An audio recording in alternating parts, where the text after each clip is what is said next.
Hi, welcome to Good News on Tap. I'm Stephanie Marshalek.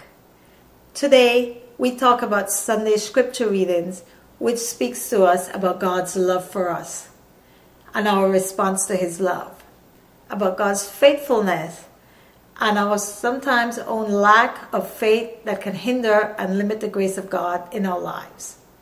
In the first reading, we hear that God sends the prophet Ezekiel to the Israelites, despite the fact that they have rebelled against Him and have closed their hearts to His love and grace. The prophet's job is not necessarily to foretell the future, but to guide and direct the people in the ways of God, in effect, to do what the church does for us today.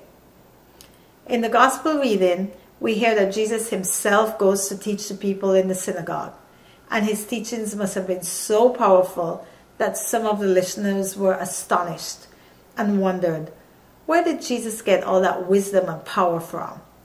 Despite His words and His works, however, the people did not believe in Him. You have no doubt heard the phrase, familiarity breeds contempt. And like the Israelites in the first reading, Jesus' listeners closed their hearts to Him. They must have been thinking, who does He think He is? He is just a local carpenter, the son of Mary, the brother of our neighbors. By the way, in Jesus' time, the word brother did not necessarily mean son of the same parents. It could also indicate another degree of relationship, like cousin or nephew.